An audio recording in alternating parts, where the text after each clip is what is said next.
Steve Harvey's reactions have been turned into memes, GIFs, and viral clips that have been shared billions of times around the world. His face is one of the most recognizable reaction images on the internet. People know the wide eyes, they know the dropped jaw, they know the slow, disbelieving turn to the camera when a contestant says something he cannot process. But on a September evening in 2026, Steve Harvey had a reaction that was different from all the others. It was not comedic. It was not exaggerated. It was the reaction of a man who heard something so unexpectedly honest, so beautifully devastating, that his body responded before his brain could catch up. His knees buckled, he grabbed the podium for support, and then he did something that he had never done in his entire career on Family Feud. He started a slow clap, one man clapping alone, until the entire studio joined him, and the sound became something that felt less like applause and more like a standing prayer. Because what this wife had just said to her husband, the way she said it, and the moment she chose to say it, was not just a confrontation. It was a benediction, a final word spoken with such grace that it did not destroy her husband. It freed her. There was a time when calling someone out meant raising your voice, pointing a finger, making a scene. There was a time when confrontation required anger to be effective. But when Monique Taylor looked at her husband on the Family Feud stage and called him out, she did not raise her voice at all. She lowered it. She spoke so softly that the studio went silent just to hear her. And the words she whispered into that microphone, words that were meant for one man but were heard by millions, became the most viral Family Feud clip of the entire year. Not because of what she said, because of how little she needed to say it.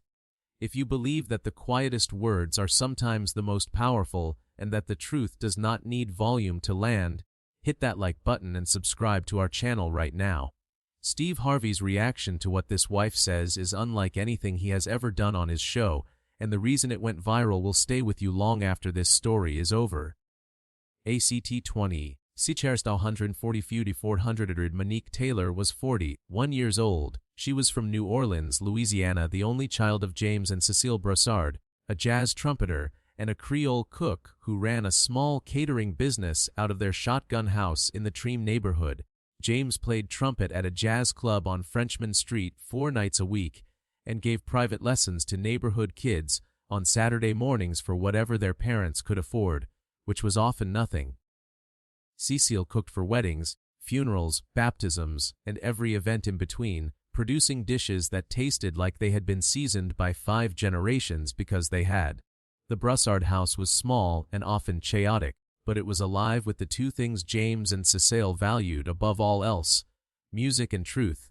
James had a philosophy about music that he applied to everything in his life, including parenting. He told Monique, from the time she was old enough to sit on his lap while he practiced, "Baby, the most powerful note a musician can play is the quiet one. Anybody can blow loud, but the note you play soft, the one the audience has to lean in to hear, that is the one that changes them. Because they chose to listen. When you make someone lean in, you own the room." Monique grew up surrounded by that philosophy. She heard it in her father's trumpet, in the way he played soft passages that made entire rooms go still. She heard it in her mother's kitchen, where Cecile communicated displeasure not with shouting but with silence, a raised eyebrow, a long pause, a single quiet sentence that carried more weight than any argument. Monique learned from both parents that power was not about volume. It was about precision, and the most precise weapon in any room was a truth spoken softly enough that people had to stop breathing to hear it. Monique studied communications at the University of New Orleans and became a public relations specialist for a nonprofit that supported arts education in underfunded schools across Louisiana. She wrote press releases, organized fundraisers, and crafted messaging that convinced corporations and foundations to invest in programs that put instruments in children's hands. She was exceptional at her job because she understood, the way her father understood music, that the right word in the right place at the right volume could change everything. Her colleagues called her the Whisperer, because Monique never raised her voice in meetings, never dominated a conversation, and never pushed an idea aggressively. She simply placed her words carefully, like notes in a melody, and let them land. She met Terrell Taylor at a jazz brunch when she was 27. Terrell was 30, a commercial real estate agent who sold office space and retail properties across the greater New Orleans area.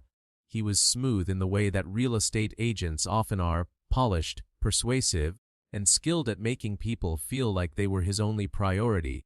He pursued Monique with the focused attention of a man who was used to closing deals. He remembered every detail she mentioned. He followed up on every conversation. He made her feel, in those early months, like the most important person in his orbit. James met Terrell and liked him, but offered his daughter a piece of musician's wisdom. He plays loud, baby. All the notes are in the right place, but the volume is high. Watch what happens when the room gets quiet. Monique smiled and told her father she could handle loud men. She had grown up with a trumpet player. They married after 2 years. The ceremony was at a historic church in the Treem, with a second-line parade through the neighborhood afterward. James played trumpet. Cecile catered the reception. The whole neighborhood came because in the Treem, a wedding was not a private event. It was a community celebration. Terrell's vows were eloquent and heartfelt, delivered with the projection and conviction of a man who was comfortable performing for an audience. Monique's vows were shorter and quieter. She said, "I choose you, and I will keep choosing you, as long as you give me a reason to." The guests applauded. James caught the conditional phrasing and filed it away the way musicians file away a note that does not quite resolve. For the first 11 years, the marriage functioned. They settled in a house in Gentilly, a few miles from the Treem. They had 2 children. Their daughter, Simone, was now 13, a gifted vocalist who sang in the school chorus and had inherited her grandfather James's ear for pitch and her mother's gift for saying the right thing at the right time. Their son Miles was 10, named after Miles Davis at James's insistence, a quiet and thoughtful boy who played piano and preferred books to sports. Monique continued her work in arts education. Terrell's real estate career grew, and his territory expanded to include properties in Baton Rouge and the Mississippi Gulf Coast, requiring regular travel. The travel was where things changed. Over the past 3 years, Terrell's trips had become more frequent, his explanations less detailed, and his presence at home more distracted. Monique, the communications professional who built her career on reading subtext and identifying when a message did not match its delivery, recognized the dissonance immediately. Terrell's stories about client meetings had the same problem that a poorly written press release had. The structure was right, but the details were wrong. Hotels that did not match the cities he claimed to be visiting. Client dinners that lasted until midnight on Tuesday evenings. A sudden interest in his appearance that coincided with trips to Baton Rouge, where none of his clients required face-to-face meetings. Monique investigated quietly for 6 months. She did not hire a detective. She did not check his phone. She did what she did professionally. She analyzed the messaging. She cross-referenced his claim schedule with the family's shared calendar and bank statements. She identified the pattern: regular trips to Baton Rouge that produced hotel charges, restaurant charges, and gift shop purchases that did not appear on any client expense reports. The pattern pointed to a relationship that had been ongoing for at least 2 years. Monique documented everything in a file she kept at her office. She told one person, her father, James. She sat on his front porch in the Treem, the porch where she had listened to him practice trumpet as a child, and she told him what she had found. James was quiet for a long time. Then he said, "What are you going to do?" Monique said, "I am going to say it, but I am going to say it my way." James nodded. He understood. His daughter was going to play the quiet note, the one that makes the room lean in, the one that changes everything. The Family Feud appearance was Terrell's idea. The team was Terrell, Monique, James, Cecile, and Monique's best friend and colleague Dawn. James, now 67, came because Monique asked, and because he had never turned down an opportunity to be part of whatever his daughter was doing. He did not know the specifics of Monique's plan. He simply knew that she was going to speak, and he wanted to be standing behind her when she did. Cecile came because James came and because she was not about to let her husband fly to Los Angeles without her cooking his breakfast.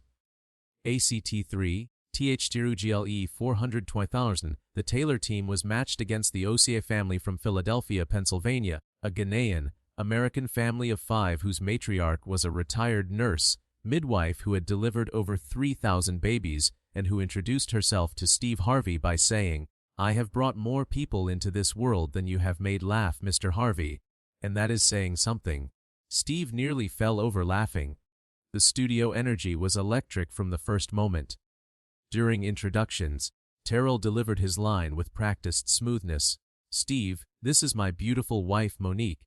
14 years of marriage. She is a PR genius. She makes everything look good, including me." He grinned and put his arm around her. The audience applauded. Monique smiled the smile of a woman who had spent 6 months preparing for this moment and was not going to give it away 1 second before she was ready. James stood at the end of the lineup with his hands in his pockets, relaxed and watchful. Cecile stood beside him, carrying the same calm energy she carried in her kitchen, the energy of a woman who knew that the best dishes required patience and that rushing the process ruined the flavor. The game progressed through the first 2 rounds. The Taylors won both. Terrell was charismatic and entertaining. Monique gave precise, timed answers. James, when his turn came, delivered his response with the timing of a man who had spent 40 years hitting notes at exactly the right moment. Everything was going perfectly. The Taylors were winning. The audience loved them. Steve Harvey was enjoying the banter. The 3rd round arrived. Steve read the question. "We asked 100 married women, what would you say to your husband if you knew the whole world was listening?" The question was designed to be playful. It was supposed to generate funny answers about dirty laundry, toilet seats, and snoring. The survey board was filled with light-hearted responses. But for Monique Taylor, the question was not playful. It was an invitation, the exact invitation she had been waiting for. Monique was up for the face-off. She hit the buzzer. She looked at Steve Harvey. And then she did something that nobody in the studio, including Steve, was prepared for. She lowered her voice. Not to a whisper exactly, to the register just above a whisper. The register that James had taught her about when she was a child sitting on his lap during trumpet practice. The quiet note. The one that makes the room lean in. And the room leaned in. 200 people shifted forward in their seats simultaneously, unconsciously, drawn toward the podium by the gravitational pull of a voice that had gone soft when every instinct said it should have gone loud. "Terrell," Monique said, speaking into the microphone but looking directly at her husband, "I know about Baton Rouge." 6 words, spoken barely above a whisper, and they detonated in that studio like a depth charge, the kind of explosion that happens below the surface and sends shockwaves upward through everything above it. The audience did not gasp. They went silent. The silence was so total and so immediate that it felt like the building had taken a breath and was holding it. The Osei family across the stage went still. Dawn pressed her hand to her chest. Cecil's eyes widened, then narrowed, then settled into the focused expression of a woman whose worst suspicion had just been confirmed by the phrasing alone. Terrell's face underwent a transformation that lasted approximately 2 seconds and contained an entire emotional journey: confusion, recognition, panic, and then the slack, defeated expression of a man who had been running for 2 years and had just hit a wall he could not negotiate, charm, or sell his way around. Monique continued. Her voice stayed in that low, devastating register. "I know about the hotel on Corporate Boulevard. I know about the restaurant on 3rd Street where you charge dinner for 2 every other Thursday. I know about the gift shop purchases that do not appear on any client expense report. I have known for 6 months, Terrell. I have the bank statements. I have the calendar discrepancies. I have all of it. I just did not have this." She gestured at the stage around her. A room full of people, and a microphone. She paused. The studio was so quiet that the hum of the lights was audible. Then she said the line that would become the most viral moment of the entire episode, the line that Steve Harvey's reaction would immortalize across every platform on the internet. "You asked me once why I am so quiet. You said it at a dinner party. You told our friends that Monique is the quietest woman in any room, and you were right. I am quiet. But quiet does not mean I was not listening. Quiet does not mean I was not watching, and quiet does not mean I did not know. It means I was waiting for the right room, for the right microphone, for the right moment. This is the moment, Terrell. And the whole world is listening. That was when Steve Harvey's reaction happened. The reaction that would be clipped, screenshotted, GF'd, mimed, and shared more times than any reaction in his career. Steve's knees buckled. Not dramatically, not performatively. His knees simply gave. The way a person's body responds when they hear something so perfectly constructed, so emotionally precise, that the physical system processes it before the mind does. He reached out and grabbed the podium to steady himself. His mouth opened, his eyes closed, and then he did something the audience had never seen. He brought his hands together. One clap, slow, then another, then another. A slow clap that started with one man and spread through the studio like a wave, building from the front rows to the back, from scattered individuals to the entire room, until 200 people were on their feet participating in the longest, most emotionally charged standing ovation the Family Feud studio had ever produced. Terrell stood in the family lineup. He had not moved. He had not spoken. He looked like a man standing in the aftermath of a detonation that had been so quiet he had not heard it coming.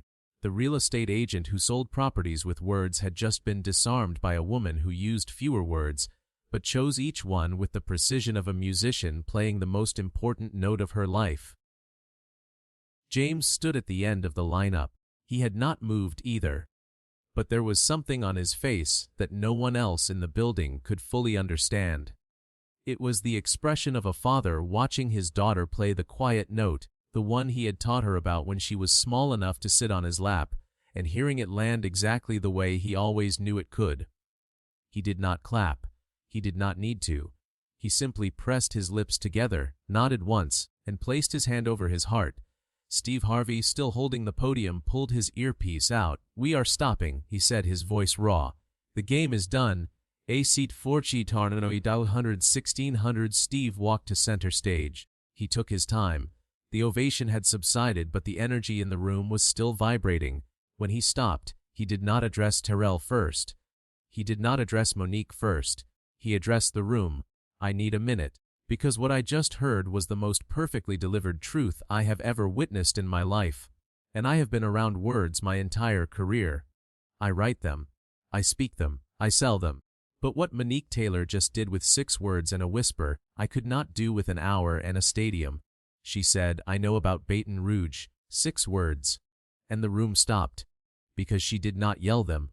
She whispered them. And every person in this building leaned forward to hear her. That is power, ladies and gentlemen. That is the power of a woman who understands that the truth does not need to be loud. It needs to be precise. And Monique Taylor is the most precise person I have ever shared a stage with." He turned to Monique. "Your father is a jazz musician, and I can see it in you. You played that room the way he plays his trumpet. You waited for the silence. You chose your register. You placed every word exactly where it needed to land. And when you said the line about being quiet, not meaning you were not listening, my knees gave out. Literally. Because that sentence was not just true. It was perfect. It was the answer to every man who has ever mistaken a woman's silence for ignorance. You were not silent because you did not know. You were silent because you were choosing your moment. And the moment you chose was this one, on this stage, with this microphone, and the whole world listening." Then Steve turned to Terrell.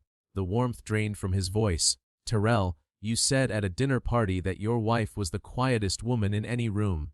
You said that, as a joke, as an observation, maybe even as a criticism, and what Monique just showed you, and showed all of us, is that you mistook her quiet for absence. You thought because she was not loud, she was not present. You thought because she did not confront you, she did not know.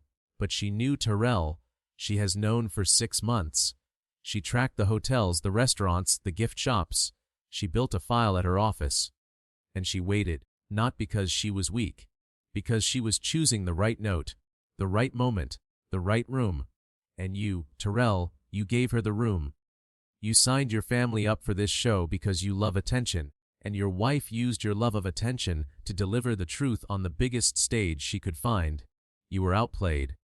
Not by someone louder than you, by someone quieter. The audience responded with applause that was heavy with emotion and admiration.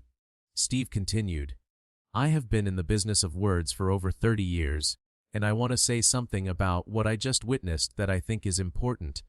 We live in a world that rewards volume. The loudest voice gets the microphone. The biggest reaction gets the clicks. The most dramatic confrontation gets the views. And that is true on this stage too. I have seen plenty of loud confrontations, but tonight Monique Taylor proved something I have always believed but have rarely seen demonstrated so perfectly. The quietest voice in the room is often the most powerful, because when you speak softly, people have to choose to listen. And when people choose to listen, they hear everything.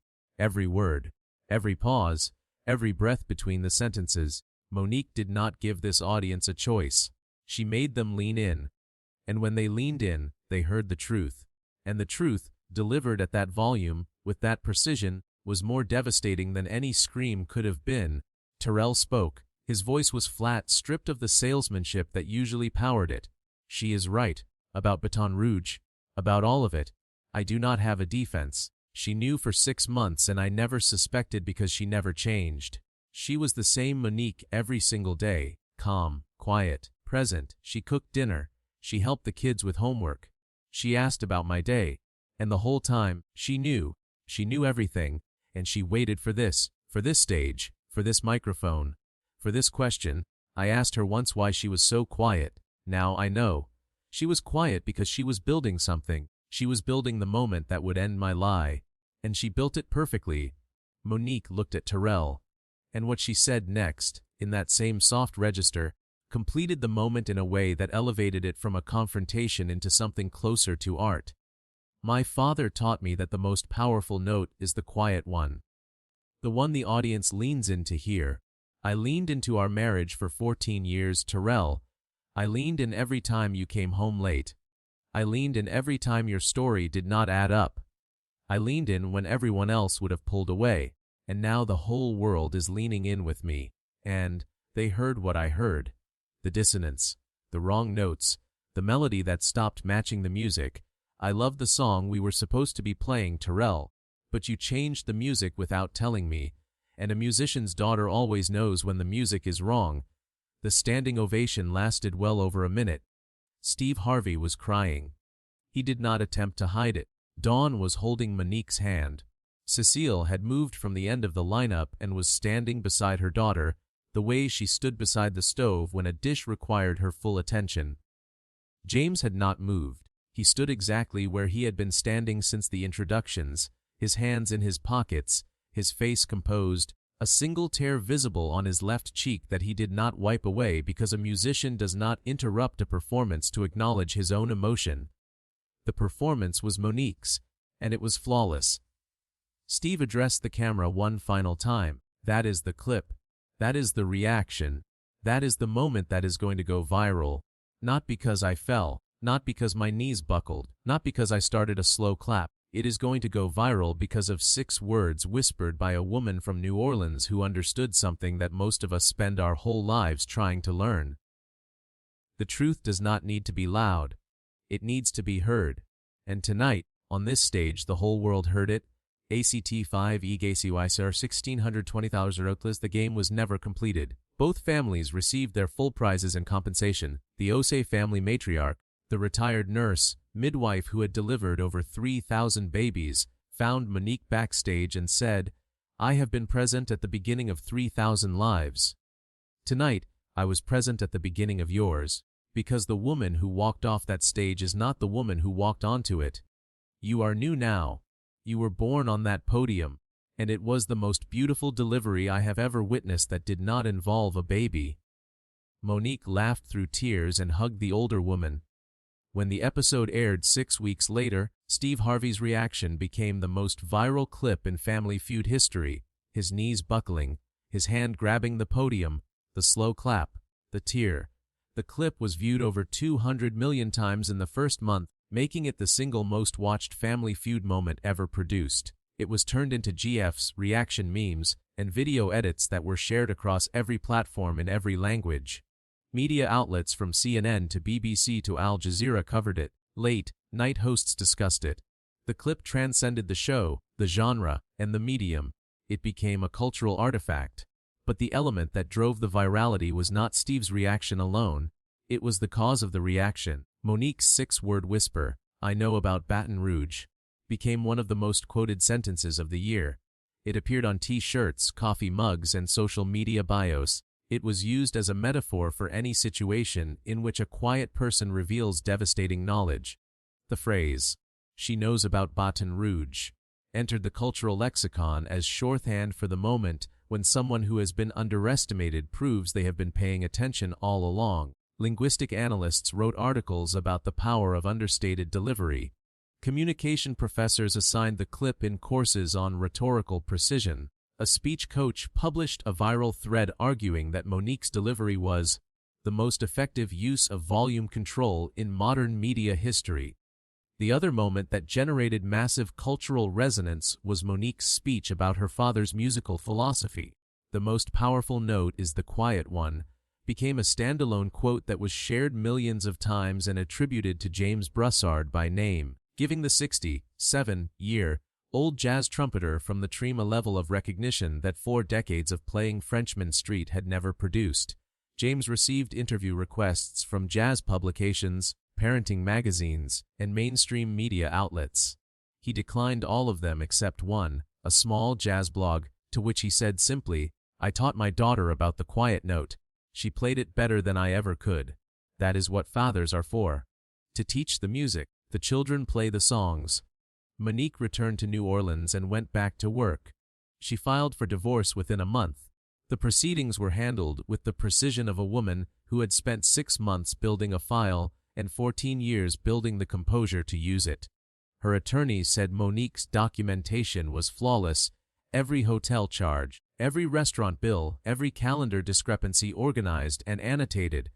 The attorney also said it was the quietest divorce consultation she had ever conducted.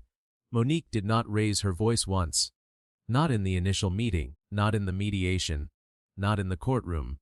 She simply presented the information and let it speak. It spoke volumes. Cecile gave one interview after the episode aired. She sat in her kitchen in the Treme, surrounded by the pots and pans she had used to cater 1,000 New Orleans events, and said, "My daughter was raised in a house full of music and food. James played the trumpet. I cooked the gumbo. And we both taught Monique the same lesson in different ways. James taught her that the quiet note is the most powerful. I taught her that the best gumbo takes time. You do not rush the rokes. You do not rush the truth." Monique did not rush. She took 6 months. She let the truth simmer, and when she served it, it was perfect. That is my daughter. She is her father's music and her mother's patience combined into one woman, and that woman whispered 6 words on a stage and brought the whole world to its knees. Terrell left the family home. He did not make a public statement. People close to the family said the aspect of the experience that affected him most deeply was not the exposure itself, but the realization that Monique had known for 6 months and had not changed her behavior by a single degree. She had continued being the same wife, the same mother, the same calm and present partner, while carrying the full knowledge of his betrayal. The seamlessness of her composure during those 6 months haunted him more than the stage, because it meant that the woman he thought he knew well enough to deceive was operating on a level of emotional discipline that he had never even perceived. Simone, Monique's 13-year-old daughter, the vocalist who had inherited her grandfather's ear, told her mother something a few weeks after the episode that Monique said connected the generational thread in a way she had not expected. They were sitting in James's front room while he practiced trumpet in the next room, and Simone said, "Mama, I watched the clip. The part where you got quiet and the whole room leaned in. Grandpa taught me that in choir. He said the most powerful note is the quiet one because the audience has to choose to listen. You made the whole world choose to listen, Mama, and they chose." Monique held her daughter and realized that the lesson James had given her on his lap 40 years ago had traveled through her and into the next generation without her ever having to teach it explicitly. Simone had heard it the same way Monique had, through watching, through listening, through leaning in. Steve Harvey spoke about Monique at numerous events in the months that followed. At a communications industry conference, he gave a keynote that was viewed over 50 million times. I have spent my career being loud. That is my brand. That is my gift. Volume, timing, physicality. I know how to fill a room with my voice and my presence. But on a September evening in 2026, a woman from New Orleans taught me that everything I know about communication is incomplete. Because she did more with 6 whispered words than I have done with 30 years of shouting.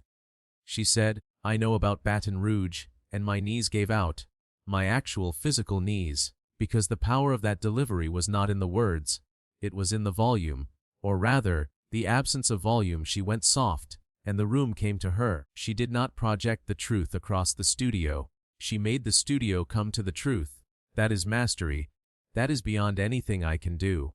And it came from a woman who grew up listening to a jazz trumpet in the Treem. 1 year later, Family Feud invited Monique back for a special update. She walked onto the stage to a standing ovation that lasted nearly 2 minutes, the longest pre-speech ovation in the show's memory. She wore a deep midnight blue dress and a single piece of jewelry, a small gold pendant in the shape of a trumpet, a gift from James for her 42nd birthday. Beside her, in the front row, sat James with his trumpet case between his feet because James Brassard did not travel anywhere without his instrument. Cecile sat beside him with a Tupperware container of pralines she had made for the production crew because Cecile Brassard did not visit anyone's house without bringing food. Simone and Miles sat beside their grandparents, Simone holding a small notebook she wrote song lyrics in, Miles holding a book. Steve hugged Monique and took his time letting go. Monique Taylor, the woman who broke the internet with a whisper. How are you? Monique smiled. A warm, complete, unhurried smile. Steve, I am doing what my family does.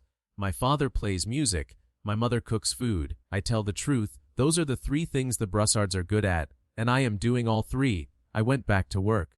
I am raising Simone and Miles. I am cooking Cecile's recipes every Sunday because she told me if I did not learn her gumbo before she got too old to teach it, she would haunt me. And I wake up every morning in a house where nobody is lying. The only sounds in my house now are music, cooking, and honest conversation. And those 3 sounds, Steve, are the most beautiful melody I have ever heard. Steve looked at the front row. Mr. James, I have to ask, what went through your mind when your daughter whispered those 6 words and the room went silent? James Brassard, 68 years old, 45 years on Frenchman Street, reached down and patted his trumpet case. He looked at Steve with the calm, knowing expression of a man who had spent his life communicating through an instrument and who understood, better than anyone in the building, what his daughter had done. She played the quiet note, James said. The one I taught her about when she was little. The one that makes the room lean in. She played it perfectly. Better than I have ever played it.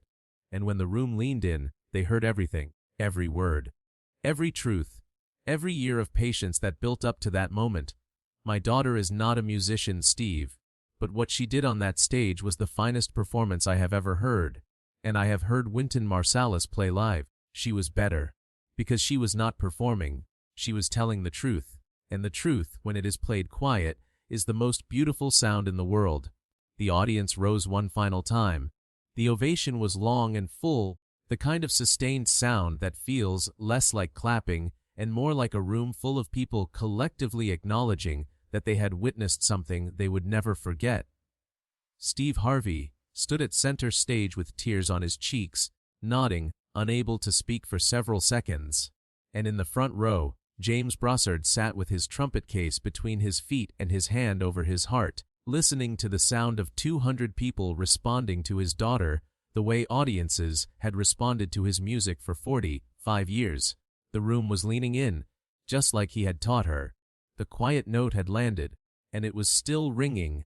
If this story reminded you that the quietest voice in the room is often the most powerful, that patience and precision are stronger than any raised voice, and that the lessons our parents give us become the instruments we play for the rest of our lives, hit that like button right now.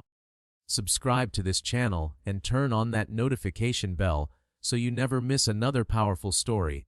We bring you the most incredible and emotional Family Feud moments every single week. Real families, real truth, and the quiet notes that change everything. Thank you for watching, and we will see you in the next one.